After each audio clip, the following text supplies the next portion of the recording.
So today I want to sort of conclude our series of lectures, or at least mine, since Fish is going to have a presentation on Capture the Flag that I'm really looking forward to. Talking about angr.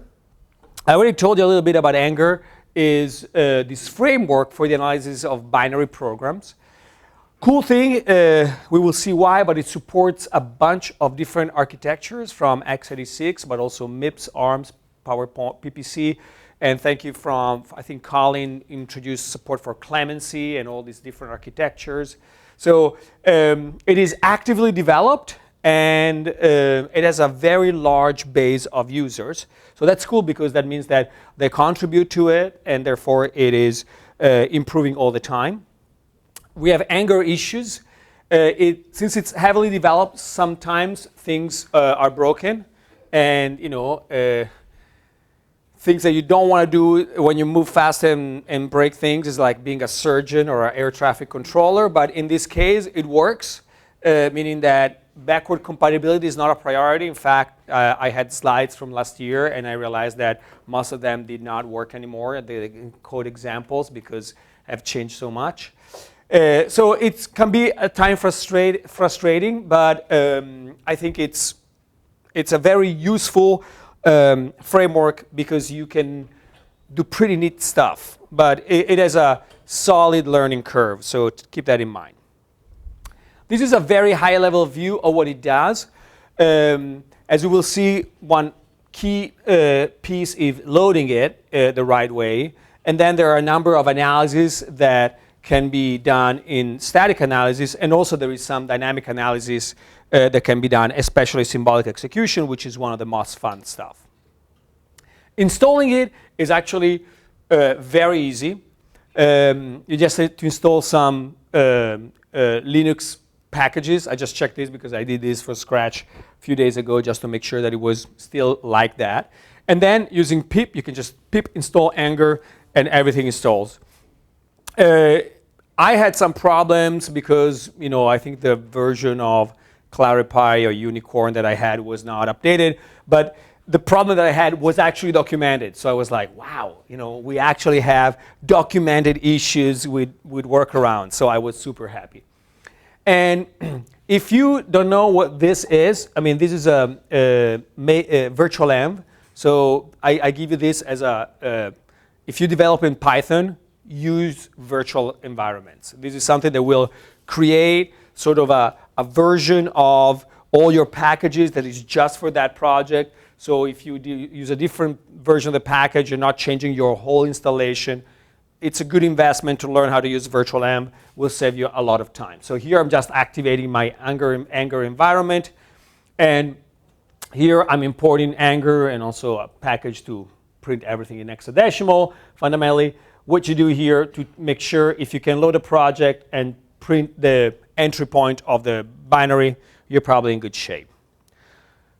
Your workflow in general when you work with angr is to load a binary. So you load it in some form. Then this is translated automatically in an internal representation. We will see what that means. Then you can do various levels of instrumentation, and then you run some analysis and you get the results. So loading is more difficult than you can imagine. Of course, when you have formats that are very well known, like ELF and PE. PE is the format for Windows. If you remember, ELF is the one used by Linux and other formats. It's pretty straightforward. Of course, when you have, for example, blobs, that means binary large object without a known internal structure, things can get a little dicier.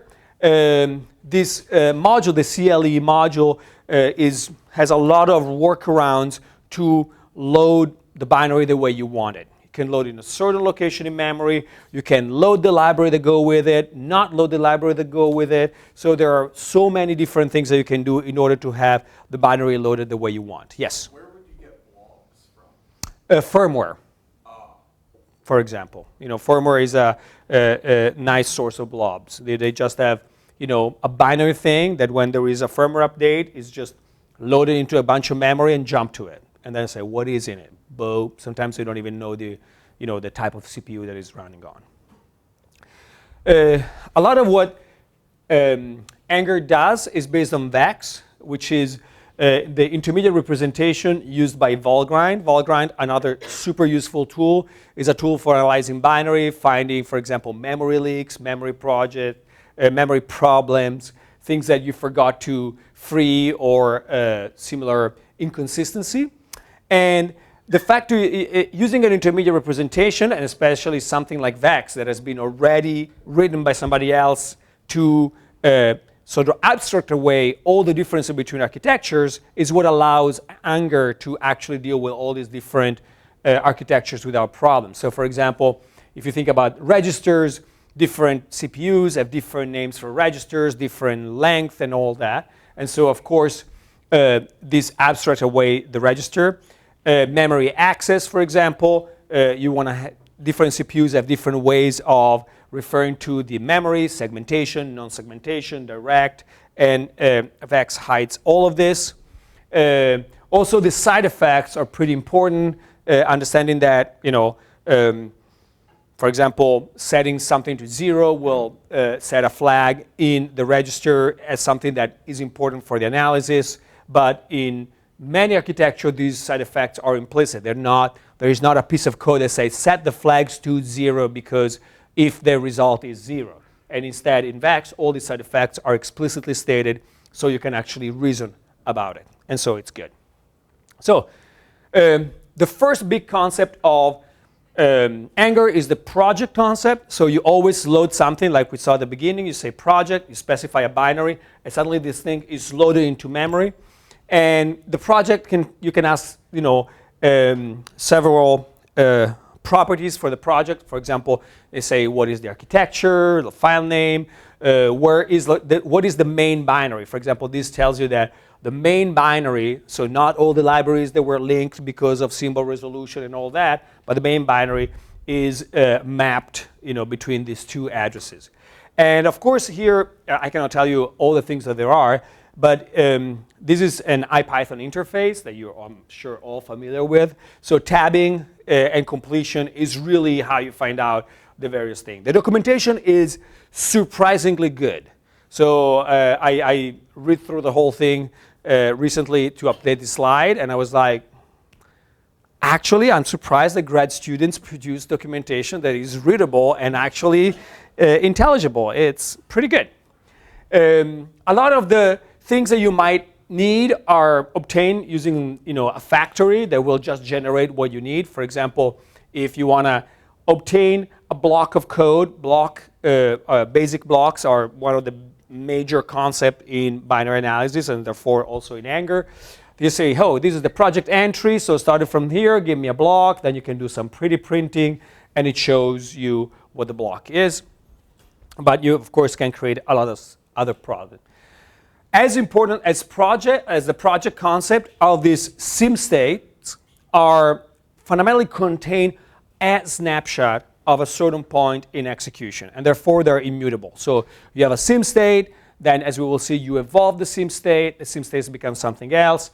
It has a representation of the memory, an abstraction of the memory, of the registers, of the file system, and so forth. So you can create states in various different ways. A classic example is, creating something like you just started a program, the entry state. So there is actually a function that specifies, give me the entry state for this program. And then you can start looking at what the values of the registers are. This is a bit vector for 32-bit, and these are the content. Then you can, for example, show me the content of memory. And you access this exactly as you would access an array by specifying an index. And as we will see, this tells you, that this is actually a bit vector with these values. So important to remember, sim states are immutables. Yes? What does angr use to capture sim states? Does it just traverse memory itself? No, the sim state is not that angr goes and reads the memory.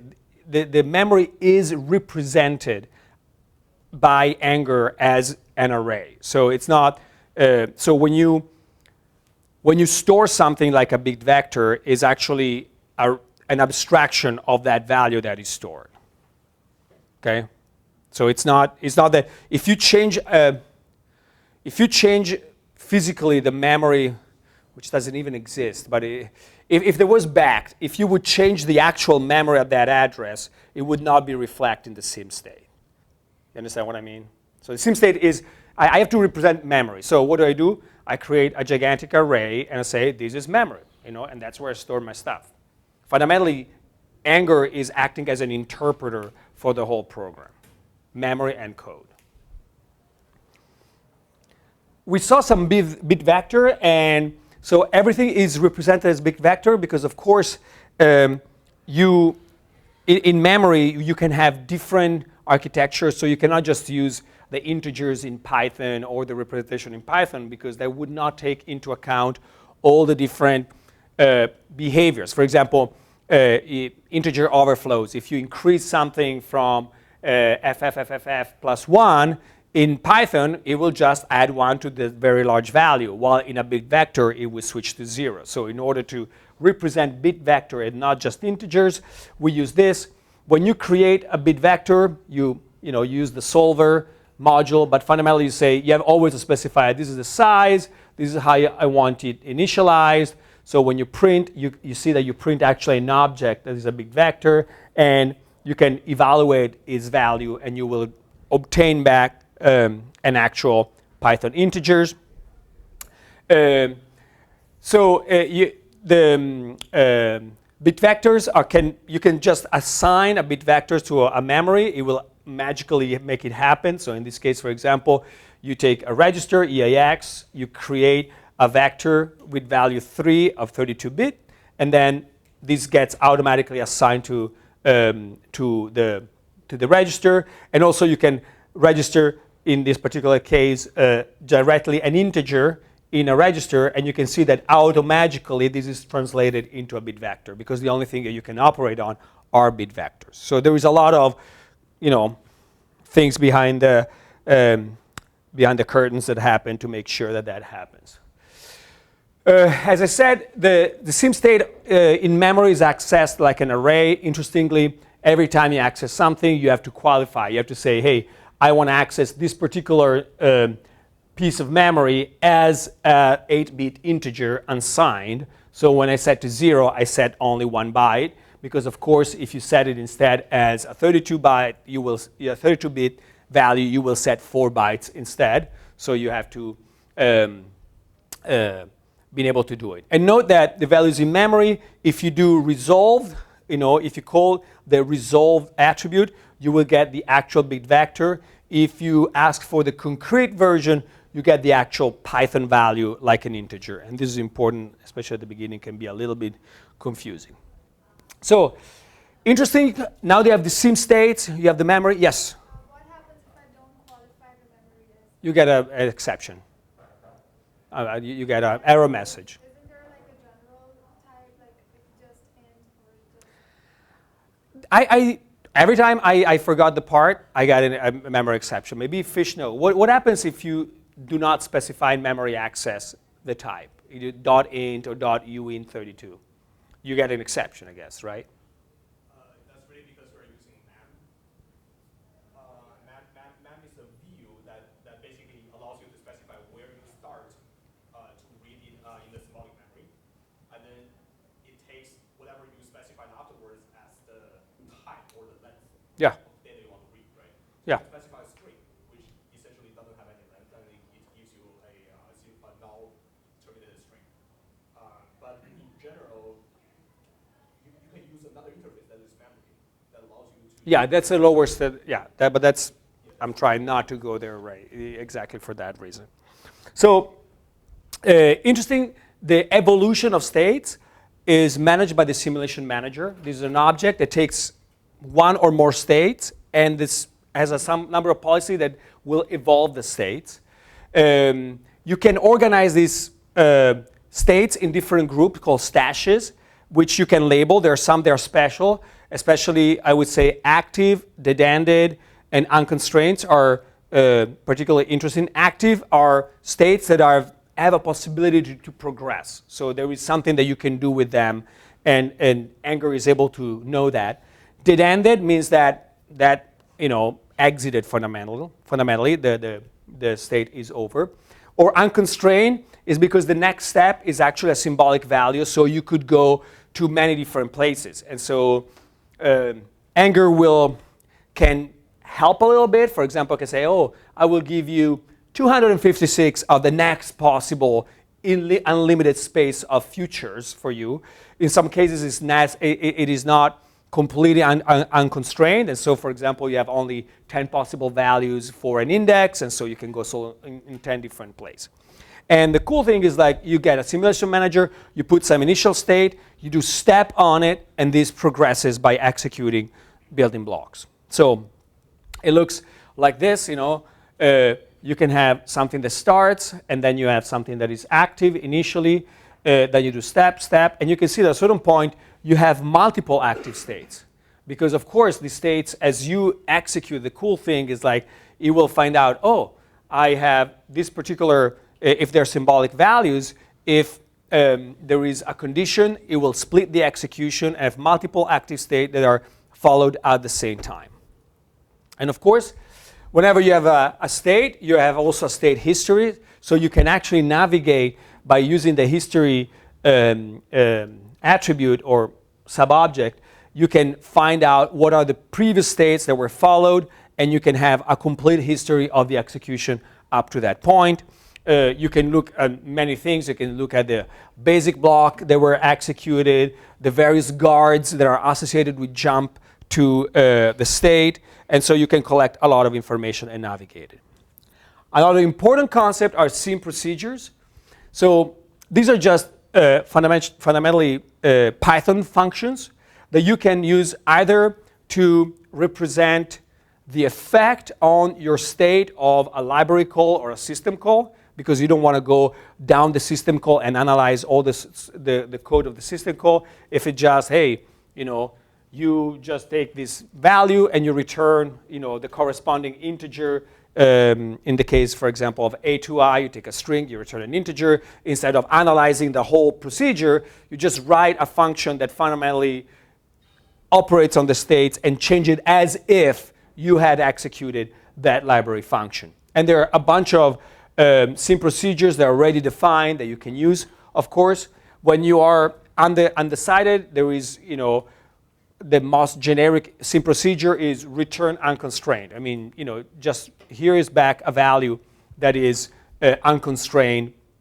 and you can take, you know, sort of like absorb anything in a way. And also you can then for hooking. So whenever you need to have something executed when something happens, you can use a sim procedure, and we will see an example of it. For example, here you can say, hey, I can extract a sim procedure. In this case, you know, return unconstrained. This is actually a class, so I create an instance of it, and I create in my project a hook so that whenever this instruction is executed at this address, I will execute that function. And this is actually one of the things I can do. We will see in a second when we talk about debugging. You can actually do some absolutely crazy debugging hooking that is incredibly useful. But one of the strengths of angr is the ability to handle symbolic values. So these are really the things that make using angr, you know, superior to tools like Radar or IdaPro, where you fundamentally have a disassembler with some added value, maybe a debugger. Symbolic values are these, as you well know very well, these values that in a way you keep open. You postpone their evaluation, and so they're kept in memory as this data structure. So whenever you do an operation, instead of getting a value, you get an AST, an abstract syntax tree that represent the procedure. So if you look at this example, you know, you get here, you see instead of having the bit vector that is V is S, it means symbolic. So, and you give a name. So you say, I'm going to call this X. It's 64-bit. And here you have X. This is something that makes sure that, you know, this symbol is unique in case you have multiple of that. When you add 1, look at what is returned is now something that say, oh, this is a bit vector, 64-bit, that is this symbolic value plus the constant 1. And if you go even more complicated, the whole expression will be always recorded. So as you perform operation, that symbolic value, instead of returning to you an actual value, it's actually the tree of operation. And you can ask, okay, what of this value, what is the operation? Oh, it's a multiplication. That's the root of the tree. What are the two arguments left and right? Oh, there is this whole bit vector, which is also an abstract syntax tree, and the symbolic value, and so on. So this is how it is represented internally. Of course, if you compare as an operation to symbolic value, you get a Boolean instruction, and this is a constraint. So if you do x equals something, you create a constraint. For example, in this case, you say, oh, add to the solver, a more than b, and you can see that this is the instruction, the AST that is recorded is actually a Boolean, and this is a constraint. You can add more constraint. For example, I want a to be twice as big as b, and I can also have b more than 6. And then you can see all the constraints that have been collected so far. And then you can say, okay, evaluate a and b. And so they come up with b being 7 and e being 14. So the cool thing is that you can add all these constraints and then ask the system, give me two values. I don't care which, but a and b must satisfy all these constraints. And by having this, you can, of course, do many things. You can decide, hey, I have a symbolic value for this return address. Give me something that will point to this place in memory where I put my shellcode and tell me what input I need to have here exactly that address, and fundamentally will give you the exploit that you need for your attack. Instead of asking for just A or B or whatever, can I get the model of the solution? So like A, B, C, D, and Yes, yes, you can get. rather than iterating. Yes, I think you can get everything. You can. There are many versions of eval. You can. If you have multiple value, you can have eval 1, eval all. You can have various ways to obtain everything from the model. Question. These are conjunctive form, I assume. Like, Yes. What if you have disjunctions just add like B greater than 6 or 2 is less than 5 or something? Like adding disjunctions. Disjunctions. In the actual. That would be an operation that combines multiple constraints, I guess. Go. Yes. So if I remember from homework 3, you had to know like a couple things. You had to know like the address of your shellcode, the address of the return address, and what you want to overwrite there. Yeah. And that could like change if you recompile the binary. Correct. Can this thing help you like make your attack, I guess not persistent, but help you? Yes. Yes, absolutely. Because provided that you don't have SLR and all that stuff. But you could, of course, then you cannot break SLR. But one of the constraints, even the address at which you load the shellcode could be symbolic. Mm-hmm. So it's not a fixed address. And by even have that symbolic and constraining that piece of memory to be your shellcode as content, you can add, another level for automation. Yes.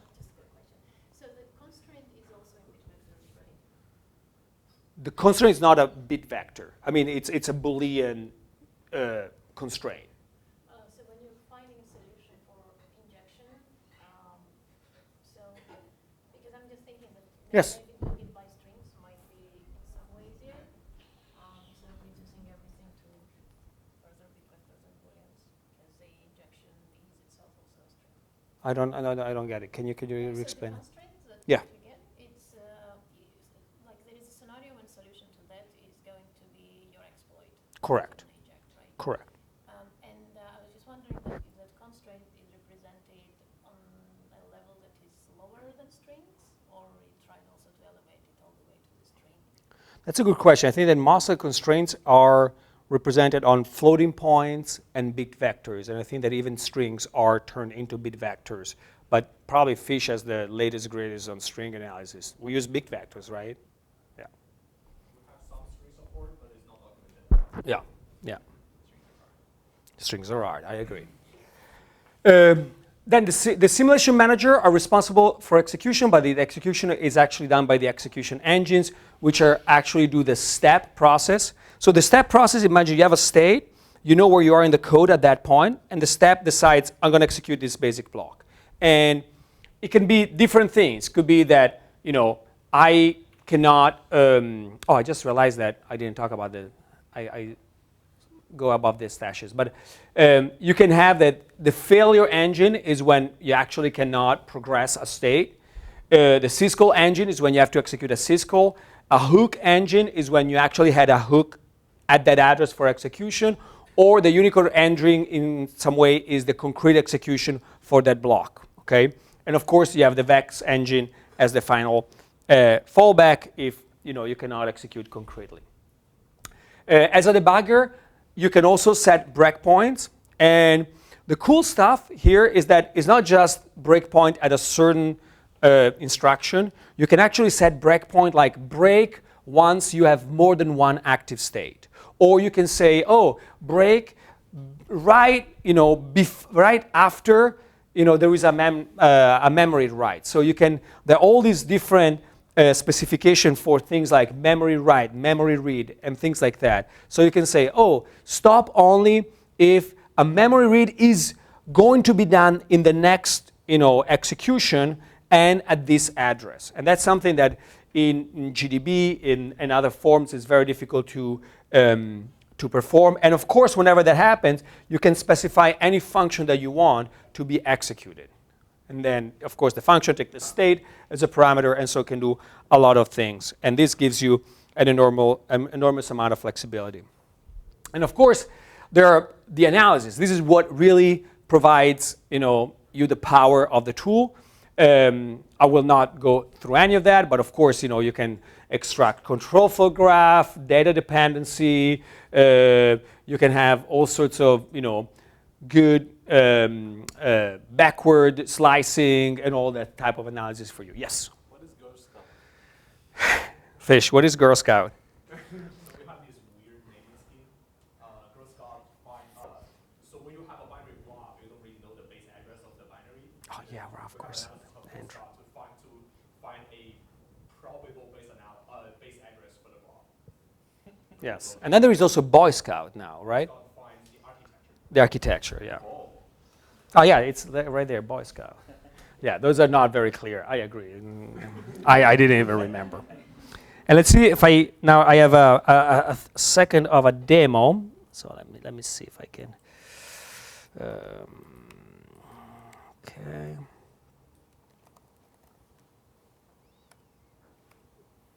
This is stuff that you shouldn't be seeing. So, okay, let's see. Just to give you, can you see some of that? Yeah. Okay.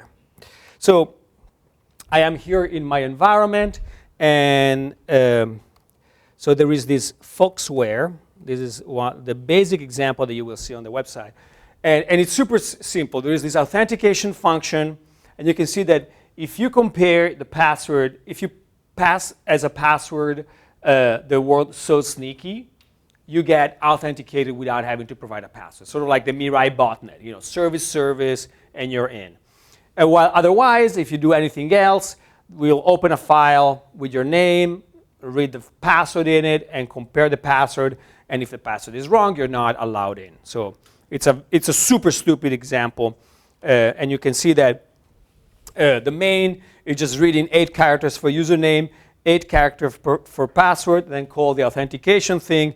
And if you're okay, you're fine. So imagine that, if the condition, instead of just comparing to so sneaky, was a very complex series of checks that are done, and you don't know what you have to pass. So the cool thing, and now let's see, you start with IPython, and then you would do something, import angr, monkey hacks, something like that. Oh, yes. That's probably a good idea.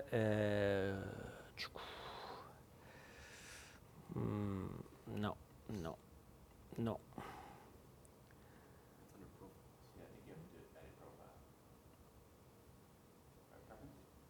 Profile preference. Colors. Don't use the colors as 3 and just use everything fundamentally white. Oh, sorry. Oh, no, it was correct the first time. Okay, select. But that's again Linux console. Yeah, I think so too. White background, that might be. Custom. Can't change the bold color maybe? Oh yeah, Yeah, white background, I think would be good. black on white. Good call, thank you. And so here you would do something like angr, so there is this compile thing. Let's see if I, so p equals something like this. And so here I just loaded the project in, so I can say, for example, show me, where it starts from and things like the architectures and all. Oops, I don't know what I did, but something wrong. The stuff that I showed you before, nothing, this is 64-bit. Now the cool thing is, I have to find out. Yeah, here I create my initial state, and now I create a simulation manager starting from this state. And then, at this point, you will see that we have one sim state that is active, ready to go. And so I can either do step. Sorry. If I do this, now, you can see there is, one active state for a while. I can go for this for a while.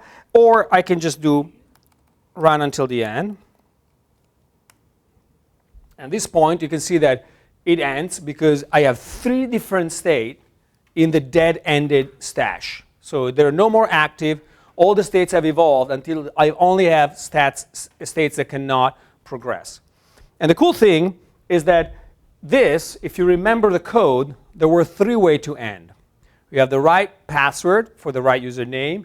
You have the bad password, so it's a go away, or it has the right back, sort of like, secret password.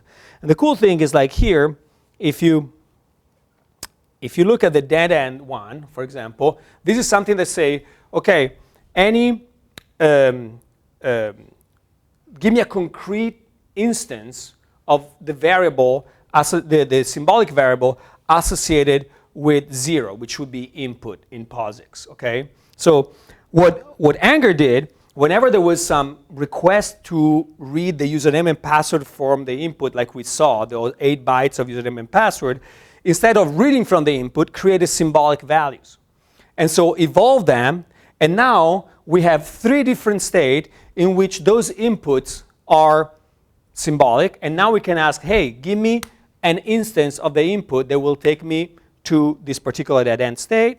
And you can see the solver say, oh, I'm going to give you 8 0 values terminated by 0, the actual super secret password terminated by 0, and this is the solution to the other. You can also look at the other dead-ended ones. So in this case, it's something that I don't remember what is the output of this one. Yeah, for example, this is the input that, say go away, and it's, an instance is something that is just wrong, some random crap, and similar for the other. It's some value that would work, but it will take us to the correctly authenticated, but not through the back door. So I say, welcome to the admin console trusted user, and the same output will be in this case. But the fact that the system automatically is able to tell you, you have to put this string as the password, and you will get to the correct end, is really, the simplest form of the value of a system like this. Okay, Fish, I stop here. I want to hear what you have to say.